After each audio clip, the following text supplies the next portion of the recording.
Spring 2022 is full of amazing animes. I am here to talk to you about every single good anime that you need to watch. Now I divide these shows into two. Simple, 3-episode rule and must watch. And without further ado, so I don't need to edit that much footage, we go to the first show that we need to recommend. Summertime Rendering follows Ajiro Shinpei going back to his hometown island because of her sister-in-law's passing. There's a bit of a mystery going on with what happened to the sister, whether if she was murdered and something psychological is happening. I would not want to spoil you the first episode of the show, but if you watch the trailer, it's basically telling you what the show is all about. Well made, Olem Studios is making this, the studio that's making Odd Taxi, and it's definitely a show that you need to watch. Koi wa Sekai Seifuku no Aitode. I fucking butchered that, and this is gonna be a growing theme, but this is a show that's made by Project Number 9. Project Number 9, I've had a love-hate relationship with, because they always have this amazing shows that they can adapt, but they adapt them terribly. For example, Jakuchara Tomozaki-kun is just adapted terribly. Hige Hero is adapted terribly. This show is not that. Love After World Domination is just a cute show.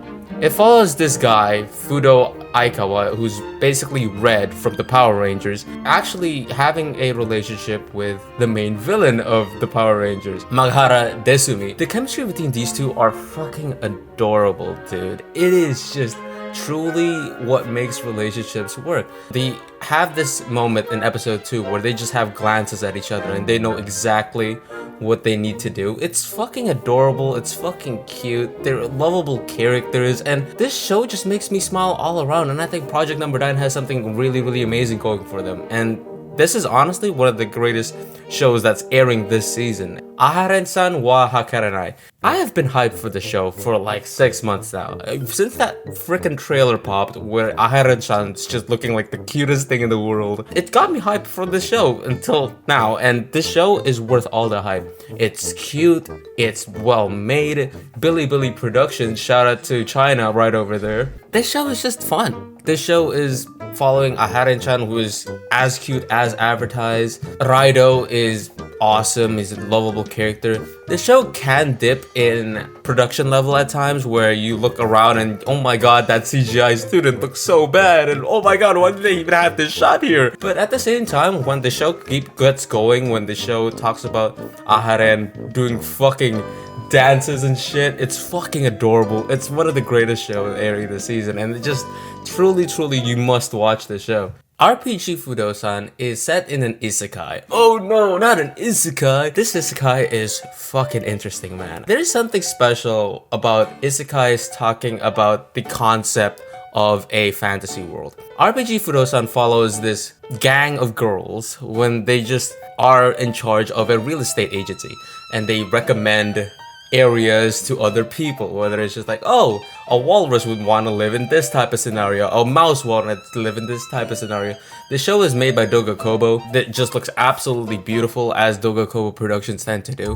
What I really fucking love about this show is that this show could get really cute, where it's just like this little lolly girl called Fa just being, you know, adorable and lovable, and at the same time you can get really fucking horny. The main character of RPG Fudousan, Kazuhiro Kotone, is both cute and fucking hot at the same time. I cannot imagine how, in the biological sense, that she's get that thick and that skinny at the same time. It's fucking amazing. I love this show, and I think people need to talk about this show, but I understand why this show doesn't get that much attention. Not every person went through that property stage in their lives yet, and I just love the idea of an anime talking about real estate agencies. It's an interesting concept, to say the least.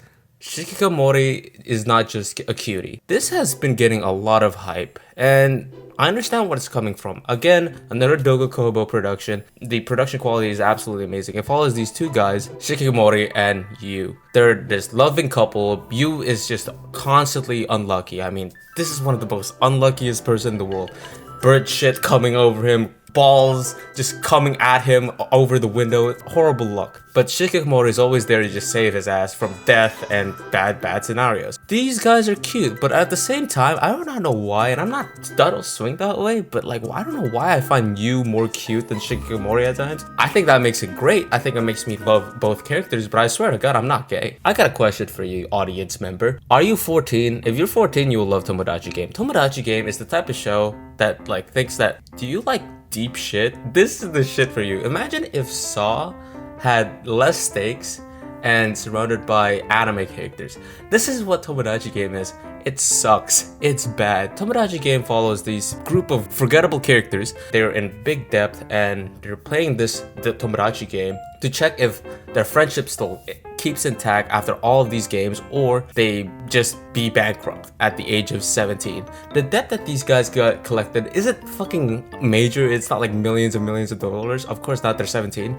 But at the same time, it's like $500,000 isn't really worth destroying your friendship. I mean, realistically speaking, if you fucking go to USC, you're getting into the same amount of debt. I like watching this show because it's funny to look at. It is just awful. The story is all over the place. The production is meh. But it's one of those shows where you just love to watch because it's so fucking bad. Sort of like watching Sword Art Online at times. Yuusha Yamemasu follows this guy called Leo. Leo used to be this hero in this isekai kingdom, and then for some reason, the kingdom just starts to hate him because he destroys property. He's a bit of a dick at times. He decided to gang up with the demon lord. He feels that he's accepted there. This show is a comedy. When it's centered around the comedy, it's sometimes hilarious. It hits and misses, but what I like about the show is just these two characters. Lily, who's just an adorable lolly, and Edward, who's just a muscular, hairy man who's just like, ha ha ha, victory, ha ha ha, good fights type of character. The show overall is well produced. If you don't like isekais, and especially if the first episode doesn't hit you as much as it did me per se, I can't really recommend it to you. It's definitely a 3-episode rule show, but I'll definitely give this a watch because, well, I have nothing else better to do in my life. In the heart of Kunochi Tsubaki. This show is basically Naruto with just a bunch of lolly girls.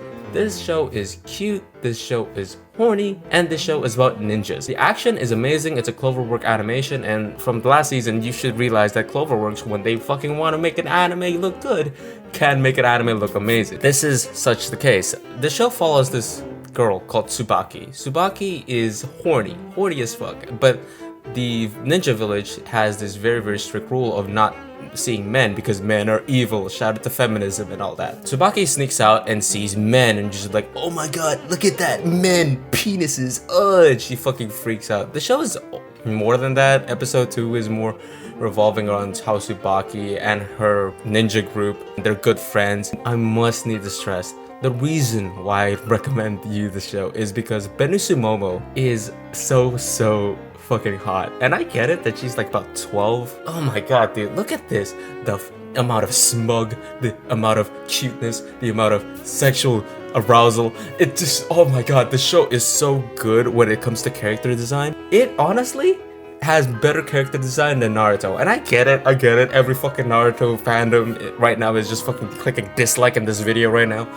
Asagao is so thick and so cute. I love an eater, man. I love an eater girl, and this show is just amazing character design, amazing voice work, and amazing production.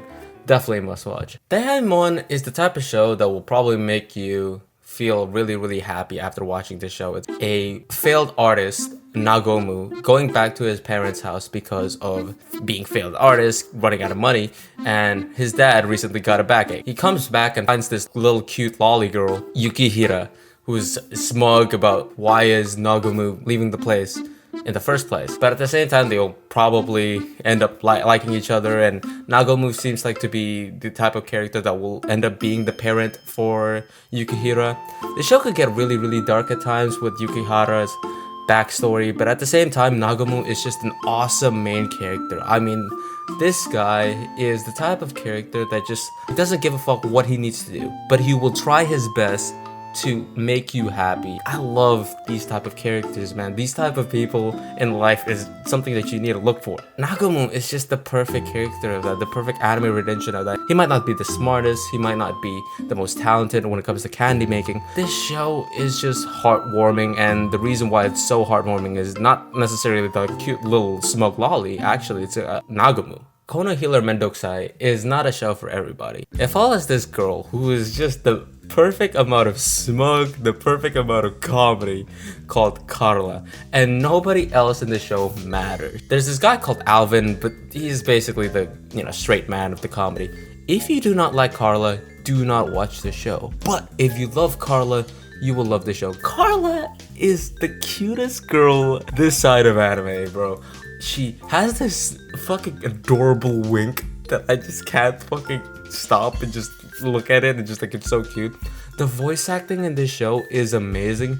Shout out to Onoshi Aguri for voice acting Carla. She does an amazing job at it, and I'll tell you what, this show is fucking amazing, man, when it comes to the voice acting. Takuya Sato does a good job, and overall, I think the show is worth watching. I know it's not for everybody, the comedy can get dry at times, but again, comedy is very, very opinionated, and I think Kono Healer Mendouksai is definitely a show that you need to at least try the first 3 episodes on. I have this rule when it comes to reviewing anime or making these type of videos that's called the gay bar. The gay bar is a very, very simple bar. It compares the amount of guys in the anime and the amount of girls in the anime, and if the guys overweigh the girls in the anime, it's a gay show. Danseur is leaning towards the gay side of the anime.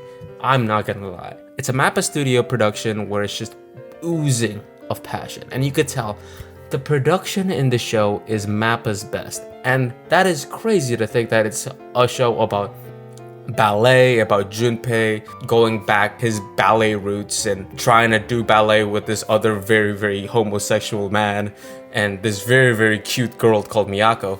The show has not shown its theme where it could get dark at times, but I feel like going through the show, maybe in around episode 8 and episode 9, this show will get really, really sad and it will get really, really beautiful. I'm all in for it, man. I understand a show like this might not be for you, but you gotta watch it. The production, again, is beautiful. The story is absolutely magnificent. Sure, it's just about dancing, and sure, it's just about ballet, and you might not be interested in ballet as much as I am, but it's giving me the vibes of Kono Oto Tomare if you watch that show. Sure, nobody gives a fuck about, some fucking weird Japanese guitar thing.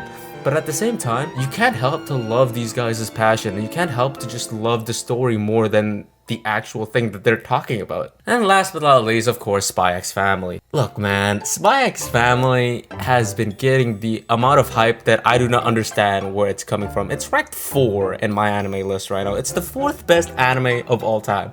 Whether you agree with that or not, it says something. The show is good. It follows this guy called Twilight, who has a new name called Lloyd Forger. Lloyd needs to make Anya go to this school because Lloyd needs to spy on this fucking villain man. Yor is this cute assassin who is very, very shy in social work, but at the same time is a fucking murderer. When it comes to it, Anya is the sole grace of this show for me.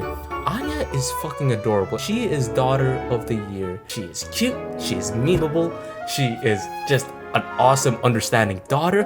Oh my god, Anya has been all over my YouTube timeline where it's just her being cute and just her being fucking I love Anya. I love Anya so much, and I think what makes me think that Spy X Family can be a 9 out of 10, can be the 4th ranked best anime in my anime list is probably just Anya alone. But I understand why people might like Lloyd Forger. Someone might like Your Voyager. Produced by Wit Studios and Cloverworks, and if you know Wit Studios works, they're fucking out of this world, and Cloverworks are just also out of this world, and for those 2 studios to work together and on a very, very well hyped show, it's fireworks. There's also one more I want to recommend. Here's a video right here about Onipa and a Wit Studio adaptation with just full of kids.